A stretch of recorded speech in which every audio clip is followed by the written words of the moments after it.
가인의 후손과 셋의 후손으로 양분된 인류의 역사는 점점 더 그 구분이 희미해져 버리고 말았습니다. 이로 인해서 전 세계는 대홍수 심판을 맞이하게 됩니다. 사실 세계의 여러 민족들의 고대사에는 한결같이 대홍수 설화가 있습니다. 고대 바벨론의 길가메시 서사시가 있고 수메르인들의 아트라하시스 서사시에는 이 노아의 홍수 사건과 비슷한 그런 내용들이 신화적인 내용들로서 담겨져 있습니다. 전 세계에는 약 300여 편의 홍수 설화가 세계 곳곳에 존재하고 있는 것이지요. 이를 두고 자유주의자들은 이런 세계 곳곳에 있는 그리고 근동 지역에 있던 홍수 설화가 성경에 편집되고 성경에 삽입되었다라고 주장합니다. 봐라, 이런 홍수 이야기는 세계 곳곳에 다 전설로 있다. 그런 전설들이 성경에도 이렇게 들어갔을 뿐이다 라고 자유주의자들은 주장하고 있는 것입니다. 하지만 이렇게 세계 곳곳에 홍수 설화가 있다는 것은 이 홍수가 실제로 일어났던 전 세계적인 홍수였다는 것을 반증해 주는 증거입니다. 전 세계에 이렇게 많은 홍수 설화가 있다는 것은 실제로 그런 일이 있었기 때문이죠. 그런 일을 겪었던 노아의 후손들이 세계 곳곳에 퍼져나가서 이런 설화로서 자리 잡게 된 것입니다. 이렇게 홍수 심판으로 당시 전 세계에 존재하던 모든 사람들이 심판을 받게 되었습니다. 그러나 노아는 하나님께 은혜를 받아 방주를 예비함으로 그와 그의 집이 구원을 받게 되었습니다. 오늘은 이 홍수 심판과 남은 자 노아를 통해 주시는 구속사적 메시지를 여러분들과 함께 살펴보고자 합니다. 먼저 대홍수의 원인에 대해서 우리가 살펴보고자 합니다. 대홍수의 원인은 그저 우연히 일어난 자연재해가 아니었습니다. 대홍수는 인간의 죄로 말미암아 일어나게 된 하나님의 심판 사건이었다라는 것이죠. 첫째로 세속주의입니다. 우리 1절로 2절 말씀을 다 같이 한번 읽어보도록 하겠습니다. 시작. 사람이 땅 위에 번성하기 시작할 때에 그들에게서 딸들이 나니 하나님의 아들들이 사람의 딸들의 아름다움을 보고 자기들이 좋아하는 모든 여자를 아내로 삼은지라. 아멘. 본문의 하나님의 아들들에 대한 해석은 의견이 분분합니다. 왜냐하면 성경에서 주로 하나님의 아들들 그러면 주로 천사를 의미하기 때문입니다. 욥기 1장 6절에 보면 하루는 하나님의 아들들이 와서 여호와 앞에 섰고 사탄도 그들 가운데 온지라 라고 되어 있는데 하나님 앞에 선 자들은 바로 천사들을 의미하고 있는 것이죠. 즉 사탄과 천사들이 하나님 앞에 섰다라고 하는 것을 묘사하고 있는 이 구절을 보면 하나님의 아들들은 천사다라고 알 수 있습니다. 그러나 오늘 본문을 보면 하나님의 아들들과 사람의 딸들이 결혼을 하고 자식을 낳는 이런 장면이 나오는데 어떻게 천사가 결혼을 할 수 있겠습니까? 천사는 영적인 존재이기 때문에 사람과 결혼을 할 수가 없습니다. 예수님께서 마태복음 22장 30절에 이렇게 말씀하셨거든요. 부활 때는 장가도 아니가고 시집도 아니가고 하늘에 있는 천사들과 같으니라. 즉 천사들은 시집도 안 가고 장가도 안 간다라는 것이죠. 영적인 존재들이기 때문에 그러하다라는 것입니다. 그러므로 이 하나님의 아들들을 성경의 용례대로 천사로 해석하게 되면 심각한 교리적 모순이 생겨나게 됩니다. 그러므로 우리는 하나님의 아들들을 천사로 보기는 어렵습니다. 대부분의 개혁 신학자들은 예를 들면 어거스티나 칼빈 같은 경우에 이 하나님의 아들들을 경건한 셋의 자손들로 봅니다. 우리가 지난주에 살펴보았던 그 가인의 후손들 그리고 셋의 후손들이 있지 않습니까? 가인의 후손들은 이 세계 문명을 발전시키면서 자신들의 만족과 유익만을 위해 자신들의 부유함을 위해서 살았던 모습들을 우리가 살펴보았습니다. 반면에 셋의 후손들은 어땠습니까? 여호와를 부르는 예배적 삶을 살아가는 그런 존재들이었습니다. 즉 이 하나님의 아들들은 경건한 셋의 후손들을 의미한다라는 것이지요. 그렇다면 이 사람의 딸들은 누구를 의미하겠습니까? 당연히 불신앙적 가인의 자손들을 지칭한다라고 볼 수 있는 것이죠. 그런데 문제는 이런 경건한 셋의 자손들과 불신앙적 가인의 자손이 서로 결혼하여 하나가 되었다라는 것입니다. 성경에서 아내를 삼는 것은 어떤 의미입니까? 성경에서 말하는 결혼이라는 것은 어떤 의미입니까? 하나가 되는 것입니다. 하나님이 아담과 하와를 불러서 하나가 되게 했습니다. 사람이 나누이지 못하도록 하나가 되도록 하나님께서 만들어 주셨습니다. 그래서 결혼은 연합, 결혼은 하나됨을 의미합니다. 그래서 여러분, 사실 이 결혼이 의미하고 있는 구속사적 본질적 내용은 그리스도와의 연합이죠. 우리는 영적 혼인잔치를 통해서 그리스도와 결혼하게 되는 것입니다. 그래서 우리는 주님 안에 있게 되고 주님이 내 안에 있게 되는 것이죠. 하나님은 이것을 우리에게 알려주시고자 남녀 간의 결혼을 허락해 주신 것입니다. 그래서 에베소서의 사도 바울은 뭐라 그럽니까? 이 비밀이 크도다. 남자와 여자가 혼인하는 것은 그리스도와 교회에 대해서 내가 말하는 것이다 라고 말씀하셨던 것입니다. 셋의 자손들이 하나님의 뜻과는 상관없이 눈에 보기에 아름다운 대로, 자기들이 좋아하는 대로 가인의 후손과 하나 되기를 원했던 것이지요. 셋의 자손들은 가인의 자손들의 그 육체적인 화려함, 그 육체적인 아름다움의 마음이 뺏겨버려서 하나님이 원하시는 삶이 아닌 자신들이 원하는 삶을 살게 되어버리고 만 것입니다. 불신자들의 풍부함을 본 것이죠. 이 가인 자손들의 그 풍부함을 본 것입니다. 불신자들의 화려함을 본 것입니다. 불신자들의 즐거움을 본 것입니다. 그들을 바라보면서 그들의 문화와 그들의 추구함에 흠모를 느끼고 따라가게 된 것입니다. 그러다 보니 점점 셋의 자손들은 하나님의 백성으로서의 거룩함을 상실해 갔고 가인 자손들의 삶을 점점 더 닮아가게 된 것이죠. 즉 경건한 하나님의 백성들과 세상의 사람들의 구분이 희미해져 버리고 만 것입니다. 이것이 무엇입니까? 세속주의입니다. 하나님은 우리에게 거룩하게 살라고 말씀하셨고 구별된 삶을 살라고 말씀하셨는데 교회가 점점 더 세상을 닮아가는 것이죠. 그리스도인들이 세상 사람들과 별 다를 바가 없는 것이죠. 교회가 세상의 회사와 별 다를 바가 없게 되는 것입니다. 이게 무엇입니까? 세속주의입니다. 또 그들의 죄는 무엇이었습니까? 거인, 영웅 숭배 사상에 찌들게 되었습니다. 우리 4절 말씀을 다 같이 한번 읽어보도록 하겠습니다. 4절 시작.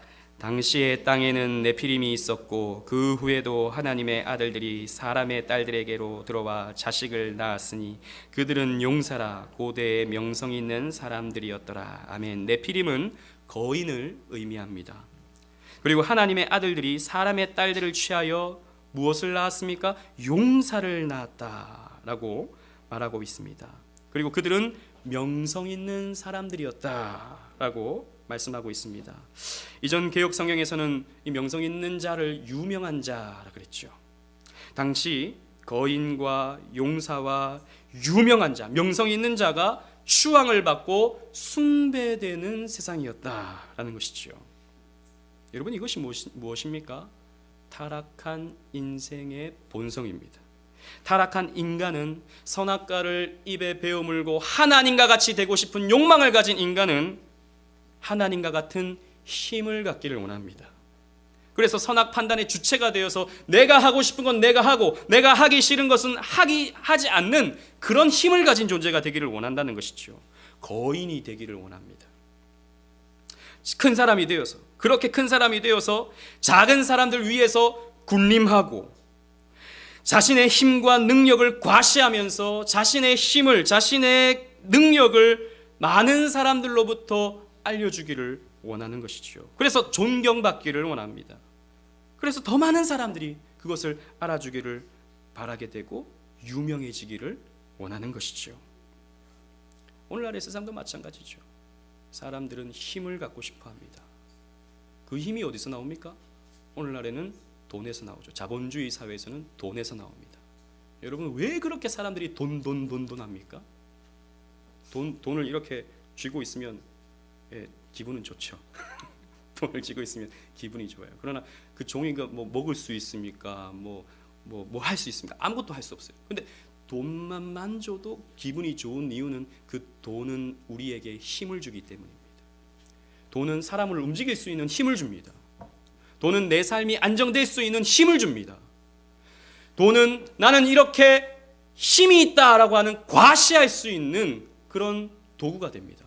그래서 사람들은 힘을 갖고자 돈을 갖는 거예요.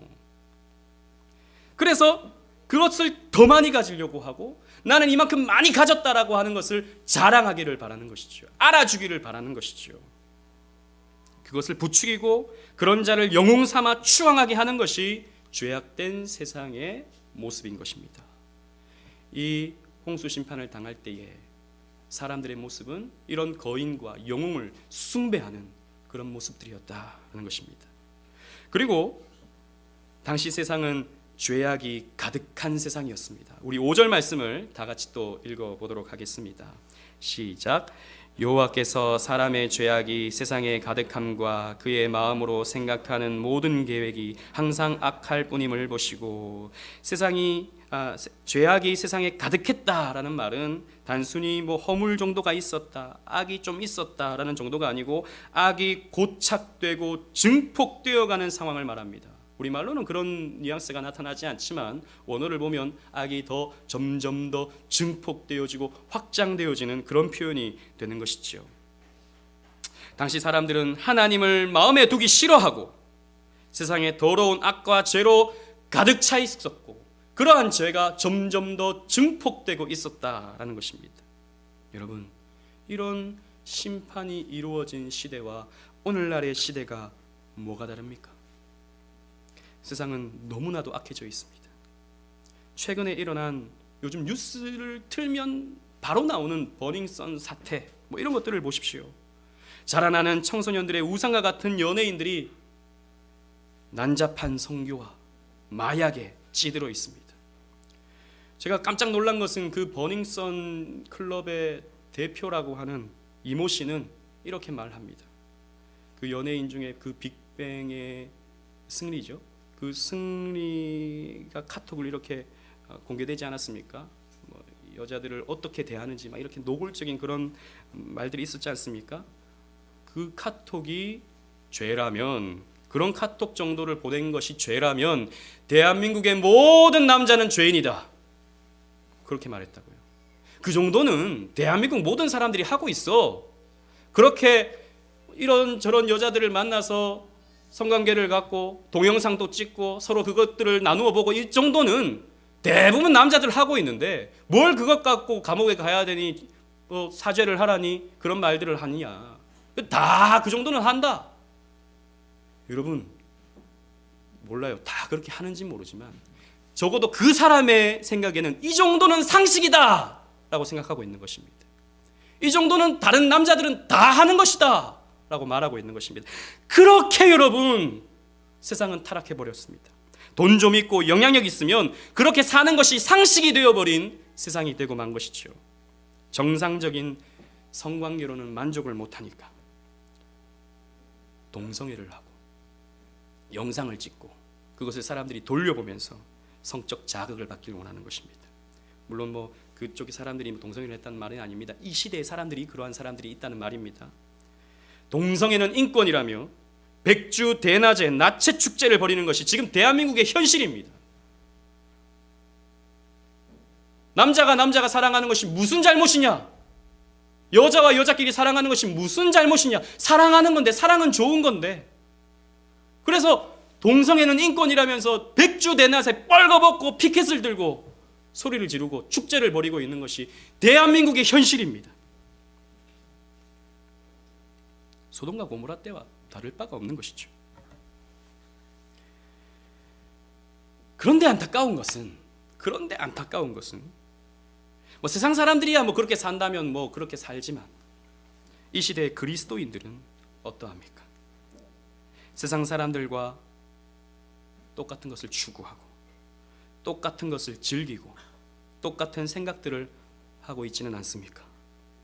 이 땅의 그리스도인들조차도 이 세상 속에서 상대 우위에 서기 위해서 거인이 되고자 하고 명성 있는 자가 되고자 하고 힘 있는 자가 되어서 다른 사람들을 윽박지르는, 다른 사람들 위해 갑이 되어서 이리저리 사람들을 움직이기를 원하는 그런 것이 인생의 목표가 된 것은 아닌지 우리 한번 생각해 봐야 됩니다. 우리가 추구하는 것이 세상 사람들과 다른 것이 무엇입니까? 우리가 지금 사업을 하는 이유가, 세상 사람들이 돈 버는 이유와 다른 것이 무엇입니까? 우리가 일주일을 살아가면서 예수 안 믿는 사람과 구별되는 거룩한 점이 우리의 삶에서 무엇으로 나타나고 있습니까? 더 나아가 교회 안에서 나타나는, 오늘날 뉴스만 틀면 또 나오는 교회 안의 성범죄, 돈 문제, 이제 이런 뉴스거리는 너무나도 익숙한 뉴스거리가 되어서 사람들에게 더 이상 자극거리가 되지 못하는 그런 안타까운 시대가 되어버리고 말았습니다. 세상은 이런 시대의 기독교인들에게 이렇게 말하죠. 도대체 너희들이 뭐가 다른데 너희들만 천국 간다고 말하느냐? 너와 나가 똑같은 걸 추구하고 똑같은 걸 즐기고 똑같은 생각을 하는데 왜 너만 천국 간다고 말하느냐? 이렇게 말하는 것이죠. 그러니 이 시대의 기독교인들이 할 말이 없는 것입니다. 할 말이 없어요. 세상 속에서 구별되어야 될 성도들이, 셋의 후손들이 이 타락한 세상 속에서 함몰되어서 세상을 점점 더 닮아가고 있는 것입니다. 제가 앞에서도 말씀드렸다시피 교회도 점점 세속화되어서 교회가 점점 보험회사 비슷하게 되어지는 것이죠. 누구를 데리고 오고 누구를 데리고 와서 전도왕이 되면 어떤 상을 주고 이름을 알려주고 서로 막 경쟁을 시키고, 이런 모습들은 교회가 세속화된 것입니다. 교회는 교회의 거룩함을 유지해야 돼요. 교회는 교회다워야 합니다. 교회는 구별돼야 돼요. 교회 안에 있는 성도들은 세상 사람들과 달라야 되는 것입니다. 노아를 보십시오. 노아는 그러나의 사람이었습니다. 우리 8절 9절 말씀을 다 같이 한번 읽어보도록 하겠습니다. 8절 9절 시작. 그러나 노아는 여호와께 은혜를 입었더라. 이것이 노아의 족본이라. 노아는 의인이요 당대의 완전한 자라. 그는 하나님과 동행하였으며. 세상은 다 그렇게 타락하고 범죄하고 있었지만 그러나 노아는 하나님께 특별한 은혜를 받았습니다. 여러분, 세상 사람들이 다 그렇게 자기 즐거움을 위해서, 자기 행복을 위해서, 자기 만족을 위해서 그렇게 살아간다 하더라도 그러나의 신앙을 갖는 이 시대의 사람들이 필요합니다. 그러나 오직 은혜교회는, 그러나 오직 은혜교회 성도들은 여호와께 은혜를 입었더라 라고 하는 그러한 모습들이 우리에게 나타나줘야 되는 것이죠. 하나님 중심으로, 성경 중심으로, 교회 중심으로 우리는 하나님의 영광을 위해 살아야 하는 것입니다. 노아는 당시의 모든 사람들과 다르게 의로운 삶을 살았습니다. 세상 사람들은 노아를 어리석게 봤겠죠. 야, 무슨 하나님이냐? 시대가 바뀌었어. 옛날에는 그렇게 신앙생활을 했지만 이제는 그렇게 신앙생활을 안 해. 옛날에는 너무너무 몰라서 그랬던 거야. 자, 즐기자, 누리자, 그렇게 살자. 좀 들어갈 때 들어가고 나올 때 나오고 둥글둥글하게 그냥 맞춰주고, 세상 사람들이 야, 너는 참 그래도 좀 열려있구나, 너는 생각이 좀 트여있구나, 좀 그렇게 우리 좀 신앙생활 하자. 아마 셋의 후손들은 그랬을 것입니다. 그러나 노아는 모난 신앙생활을 했던 것이죠. 뾰족한 신앙생활을 했던 것입니다. 뭔가 달랐던 것입니다. 그래서 성경은 뭐라 그럽니까? 의로운 삶을 살았다. 하나님과 동행했다. 의로운 삶을 살았다라는 말은 사실 행위적인 어떤 의미이기보다도 하나님과의 관계를 의미합니다. 짜다크라는 말, 의라는 히브리어가 짜다크라는 말인데 이 말은 사실 관계입니다. 관계. 하나님과 관계가 있었다. 그리고 하나님과 동행했다. 늘 하나님과 교제하면서, 하나님과 교감하면서 살았다라고 하는 것이 바로 노아의 모습이었습니다. 그러나의 신앙. 세상 사람들은 다 그렇게 산다 하더라도 나는 반대편으로 하나님을 향하여 살아갈 수 있는 그런 용기, 그런 결단, 저와 여러분들에게 필요한 것입니다. 그 시대에 하나님은 어떤 심판을 내리셨습니까? 홍수 심판을 내리셨습니다. 우리 11절로 13절 말씀을 다 같이 한번 읽어보도록 하겠습니다. 11절로 13절 시작. 그때 온 땅이 하나님 앞에 부패하여 포악함이 땅에 가득한지라. 하나님이 보신즉 땅이 부패하였으니 이는 땅에서 모든 혈육 있는 자의 행위가 부패함이었더라. 하나님이 노아에게 이르시되 모든 혈육 있는 자의 포악함이 땅에 가득함으로 그 끝날이 내 앞에 이르렀으니 내가 그들을 땅과 함께 멸하리라. 아멘. 하나님은 홍수를 통해 세상을 심판하시기로 하셨습니다. 이런 세속주의, 거인 영웅 숭배 사상, 죄악이 관영하고 있는 그런 시대를 하나님은 그냥 두실 수가 없었습니다. 하나님은 여러분 사랑의 하나님이셔요. 그러나 동시에 공의로우신 하나님이십니다. 하나님은 용서하는 하나님이셔요. 그러나 그와 동시에 심판하시는 하나님이십니다. 우리는 이 하나님을 함께 볼 줄 알아야 돼요. 오늘날은 하나님이 무조건 우리를 사랑하시고 하나님이 지키시고 하나님 우리를 용서하시는 하나님만 우리는 생각하기를 좋아하고 그런 찬송을 하기를 좋아하고 그런 말씀만 듣기를 좋아하지만 아닙니다. 여러분, 하나님은 동시에 심판하시고 그 죄에 대해 책망하시고 진노하시는 공의로우신 하나님이십니다. 그래서 하나님은 죄를 그냥 넘어가실 수가 없어요. 최근에 일어난 그런 버닝썬 사태의 그런 잘못된 점, 그런 악한 모습들을 보면서 남자가 그 정도는 할 수 있지, 다 그 정도는 하니까 이러면서 넘어간다면 경찰은 불의한 경찰이 되고 맙니다. 이 대한민국은 불의한 세상이 되고 맙니다. 그럴 수 없는 것이죠. 죄에 대해 반드시 법적인 책임을 묻고 거기에 응당한 대가를 치러야 되는 것입니다. 하나님도 마찬가지입니다. 죄를 그냥 넘어간다면 하나님은 공의로운 분이 아니시거든요. 죄를 반드시 심판하시는 하나님입니다. 그래서 하나님은 물로써 심판하시기를 원하셨습니다. 우리가 계속 살펴보듯이 성경에서는 종종 많은 물, 바다, 홍수 이런 것은 하나님의 심판과 죽음과 혼돈을 상징하고 있는 것이죠. 그래서 40일 동안 비를 이 땅에 내리셔서 온 지면이 물로 덮이게 하시고 호흡하는 모든 동물들과 사람들을 죽게 하셨습니다. 여러분, 이 노아 시대의 홍수는 앞으로 도래할 우주적 심판의 예고편과 같습니다. 이 홍수 심판을 하나님께서 이 창조 시대에 나타내신 이유는 앞으로 태어날 모든 사람들에게 알려주시는 거예요. 죄가 간영할 때에, 죄가 이 땅에 범람했을 때에 하나님은 심판하신다라는 것을 가르쳐 주시고자 이 창조 시대에 노아를 통해서 또 이 시대의 사람들에게 심판을 나타내신 것입니다. 마찬가지입니다. 우리가 살아가는 이 시대가 악해질 때, 그때는 우리는 생각을 해야 돼. 심판 때가 가까웠구나 라고 우리는 생각할 수 있어야 됩니다. 마태복음 10장 5절 말씀입니다. 여러분 주보에 있습니다. 다 같이 한번 읽어보도록 하겠습니다. 마태복음 10장 15절 시작. 내가 진실로 너희에게 이르노니 심판날에 소돔과 고모라 땅이 그 성보다 견디기 쉬우리라. 아멘. 예수님께서 이 땅에 다시 오실 때, 그때에 심판 때에 소돔과 고모라가 오히려 나을 것이다. 여러분, 소돔과 고모라가 어땠습니까? 그때도 이런 이 죄악이 가득했던 그 땅이었죠. 동성애로 말미암아 사람들이 음란한 짓을 했던 때입니다. 그때 하나님께서는 불과 유황을 내리셨습니다. 죄에 대해서 심판하셨던 것이죠. 그런데 최후 심판은 이런 소돔과 고모라, 이 유황불이 떨어지는 그때보다도 훨씬 더 두렵고 무서운 때가 될 것이다 라고 말씀하셨던 것입니다. 그러므로 여러분, 우리는 날마다 우리의 삶을 돌아보면서 세상은 다 불순종과 자기 만족과 자기 영광에 취해 미쳐 돌아간다 할지라도 우리 그리스도인들은 가인의 후손들의 아름다움에 취하지 않아야 됩니다. 그러나의 믿음, 그러나의 자세를 갖고 있어야 되는 것이죠. 우리는 노아처럼 하나님의 은혜를 붙들어야 되는 것입니다. 여러분, 세상 사람들 노는 거 보면 얼마나 재미있게 놉니까? 저는 가보지도 않았지만 이렇게 가끔씩 TV에서 영화에서 나와서 미친 듯이 춤을 추면서 환호성을 치는 그런 사람들 보면 얼마나 재밌게 놉니까? 또는 그런 음란한 모습들을 보면 자신들이 얼마나 마치 행복하는 것처럼 이런 그 모습들을 얼마나 많이 봅니까? 부자가 되기 위해서 수단과 방법을 가리지 않으면서 돈을 벌고 그것을 과시하는 모습을 보면 때로는요, 우리도 연약해서 그런 것이 부러워요.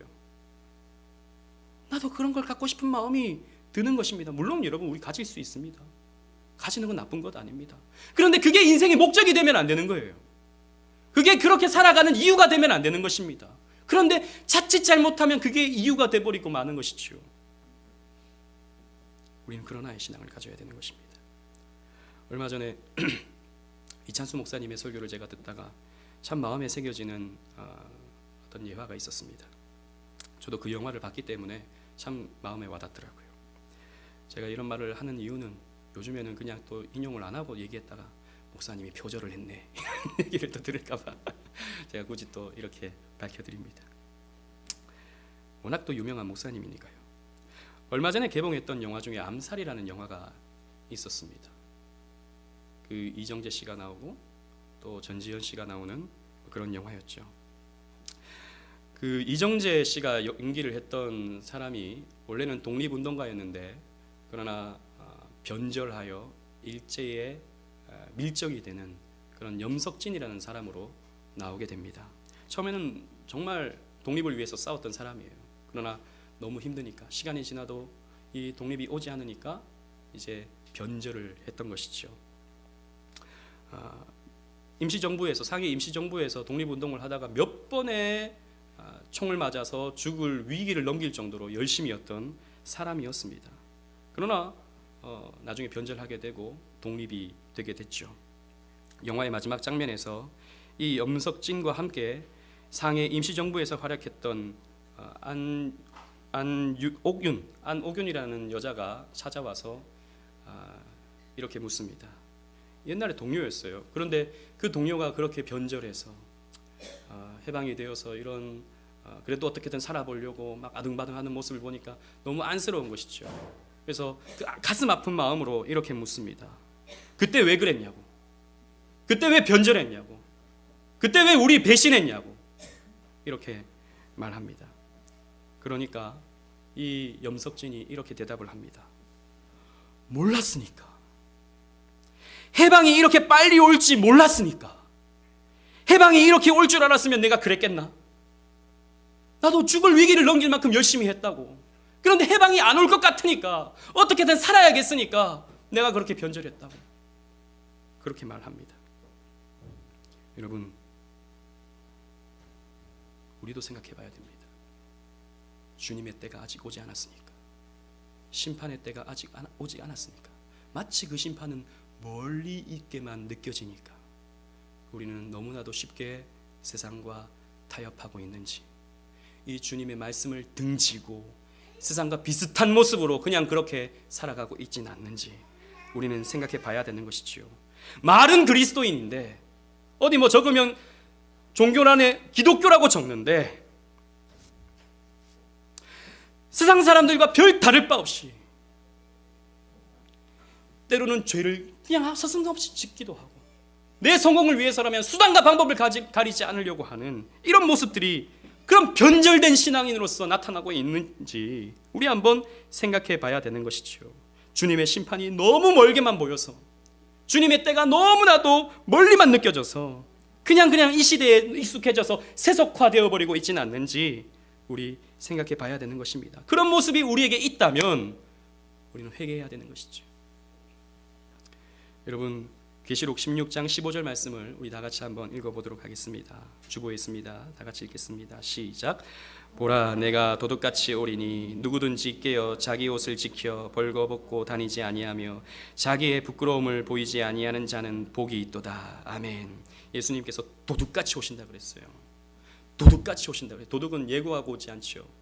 예고하고 온다면 그 도둑은 경찰에 의해서 당연히 잡히니까 갑자기 오는 것입니다. 우리 주님께서도 갑자기 오셔요. 그래서 우리는 항상 깨어 있어야 됩니다. 그런데 뭐라 그럽니까?